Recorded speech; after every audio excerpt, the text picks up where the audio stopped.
Hi, and welcome back to Scholastically Natalie, where we are going to do a book review slash book talk on Wolf Brother by Michelle Paver. I know that I've been reading you the first 3 chapters recently, so I figured now, after I've read the entire book, which was a wonderful trip to nostalgia, I can tell you about it. So, on the little blurb on the back of the book, it says the epic journey of boy and wolf begins. 6,000 years ago, evil stalks the land. According to legend, only 12-year-old Torak and his wolf cub companion can defeat it. Their journey takes them through deep forests, across giant glaciers, and into dangers they never imagined. Torak and Wolf are terrified of their mission, but if they do not battle to save their world, who will? Sorry, that felt really dramatic. The typical YA description. Okay, so I have 2 good quotes for you. He knew that the high mountains were far in the east, beyond the deep forest, and that they curved from north to south, arcing out of the forest like the spine of an enormous whale. He knew that the world spirit was said to live in the northernmost mountain, but no one had ever gotten close to it, for the spirit always beat them back with howling blizzards and treacherous rock falls. From page 42. I just especially like this quote because it really does establish how well, like, the setting and the world building is done. Because in most, fantasies, when people have devised their own continents, it's really easy to get real confused real fast when people start going, ooh, this is to the west, this is to the east, this is to the south. And so just having us go, yes, you're going to climb a mountain, and you're going to go the furthest to the north that you can. And plus, having the added description of, there's a forest in front of the mountain, and, there's also additional descriptions of, like, mires and wetlands. And I think it's all in all very well done, and I did actually get a pretty good sense of where we were and how far we were going. And then we also have from page 183 a shuddering growl, so close that she heard the wet champ of jaws, smelled the reek of slaughter. Then the daylight was blotted out, and an eye held hers, blacker than basalt, yet churning with fire. It drew her, it wanted her. Again, just great writing, just the emotions expressed and the description. Really great. So to me, I think the series is underappreciated. I know it's marked as like a national bestseller, but when I was talking about it to my friend who's also a giant book nerd, she'd never heard of it. How dare she? I did actually see somewhere that they had sold the rights to make a movie of it in like 2014, and now in back in 2020, there were some rumors about making it a TV show instead with Lionsgate, so there's some hope. But I'm also a little bit worried because, there is a wolf involved in a lot of the series, and especially in this first book. And who knows what's going to happen to poor little old him. Also, I don't know, I'm always leery about making books into TVs and movies because sometimes it's not done well. But this is such a great entry into fantasy, into young adult fantasy especially. One, because it's such a different environment. I rarely see any sort of tribal Native American, like, rustic fantasy settings. It's mostly centered around, like, Middle Ages, king stuff, queen stuff, dragons, the things that are typical of the fantasy genre. So to have this be a more retro Native American inspired series, oh, beautiful, perfect. I love it. And from the descriptions of the author in the back of the book and her writing process, she seems to have been pretty respectful of culture. She makes it explicitly clear that this is not a reflection of any specific Native American culture. She's not drawing on anything that is, like, specific to a tribe or anything that is specific from them. It's her own kind of, like, fantasy inspired by how Native Americans acted, which I think is, again, a great touch. She's gone to places that hold the same kind of land as her fantasy setting. She's experienced some of the things she describes, which I think is great. And so that is my first point. Awesome world building. You understand what these things that she's talking about are without an explicit description in the beginning, and then when they are further explained to you later on, you still know what they are. Like, I've never gotten an explicit description of world soul, clan soul, like, oh gosh, what was the last one? Like, I don't remember what the last one is, I'm so sorry, there's 3 souls. I never had to get an explicit description of it, right? But when we find out how demons are made and what the clan soul means, you then imply what the rest of it was because you have that additional description of what the world soul is broken up, so it's not just an info dump, and that's just so well done. And the clans and getting to encounter one clan and like hearing of other stuff on the side, it all works together to show you how the clans are, which again, I appreciate. Second, there's great characterization and emotional journeys. I think I have like this image in my head of like YA stuff being like not good at emotions, but in this it shows a really great process of like grief and determination and like accepting those around you and kind of like finding your place in the world. All of that's so well done, and the emotional journey of learning to let things go and being able to move on, it's so well done.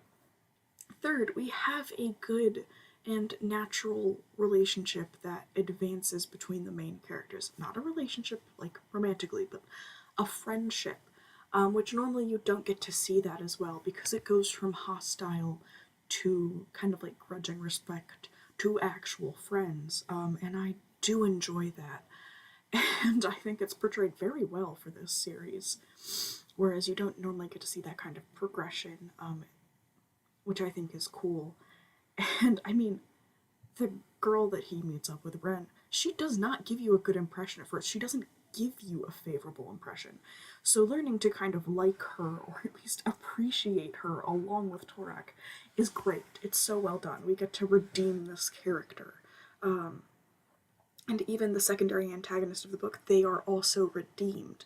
Like, all these people, even background characters, they are shown to be intricate, which is nice.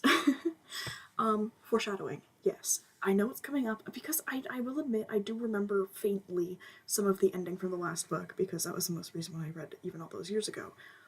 And the foreshadowing, solid, delicious. Like, you already know by the end of the book that if the series continues, you will be seeing more of the overarching antagonist, I guess you could say.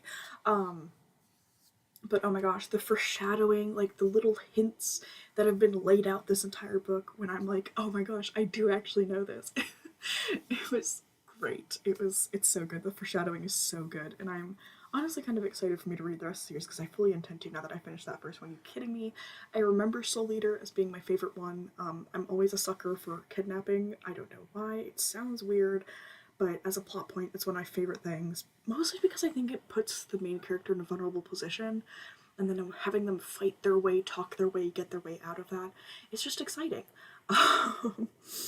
And I just distinctly remember that, and like there's orcas and stuff, so like it's gonna be cool. I remember that one. It's neat.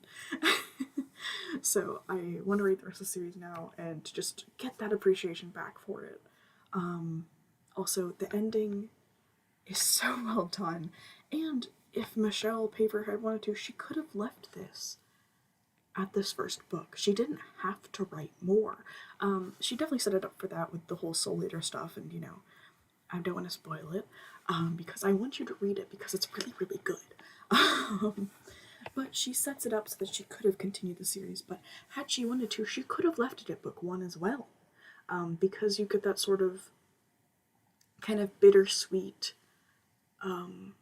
they're still out there ending that is so nice to have. And then again, such attention to detail with the intricate ways that you would, you know, slaughter and repurpose a deer, the ways that you might screw it up because you're inexperienced, things like napping flint for arrows. They can't do it because their hands aren't developed enough to actually do that. Like, such small things that she could have skipped over, that she could have just not included, but that served to make the world building so much more, to make this universe and these characters so rich. Really, the only thing the story would have lost for it is just an additional sense of desperation that still could have been achieved even without those small details, and I just appreciate that she included them. And then lastly, we have the Nanuak stuff. I don't know if I'm saying that right, I'm so sorry. Because within this story of having this overarching end goal, we also have a three-part quest in order to reach that end goal. It's very similar to the first book of Percy Jackson in that way, where like we have to make these smaller stops before we get to the big battle, which I think is pretty valid because they still tie into the character development. They still teach us things about the characters, and they're also cool. But I think personally it shows, like, at first you're kind of like, oh, whatever, this stuff's kind of weird, but like, it feels kind of forced in there. And then later, it ties back in by Torak using it in a way you don't think he's going to, and showing the intelligence he has and the willingness he has to risk himself now against something that terrifies him. And I love that character progression. I think this book really does a great overarching like emotional journey of complete and utter terror to kind of like accepting the fate if it happens and still trying to avoid it but still be willing to sacrifice. And I definitely enjoy it. And so ultimately, I think this is an awesome book. 10 out of 10 would recommend read. It is a young adult book, but honestly, it was just nice to read. It made me happy. I will admit I did at parts kind of like skim stuff because I didn't pay super close attention to the days passing and stuff, so I wasn't quite sure how long we had been doing things. But that's on me as being a poor reader with poor attention to detail. Numbers confuse me. But I think it's a great story, maybe if not for you, if for somebody younger in your life or somebody who's just getting back into reading. It's great. I love it. The point of view chapters from the view of Wolf, stunning. I love them. That's what made me remember this series so well, is the point of view from Wolf and just the unusual but awesome fantasy setting. I think it's something that anybody who has been reading fantasy and grimdark or medieval or dragon fantasy can appreciate, because it's something different. It's something unusual. Much like how I really enjoyed The Thief when I got to it because it was a different take on all that royalty stuff. I appreciate The Wolf Brother that much more because it is such a large break from that kind of universe and that kind of trope, which I think is always worth reading when it is done well. And this was done incredibly well. So, thanks for watching. I hope you enjoyed this. If you'd like to leave a like, if you have read this book or you want to read this book or you have some other sort of thoughts about this book, leave a comment. And if you'd like to hear more from me, please hit the subscribe button. Thanks for watching. Scholastically Natalie is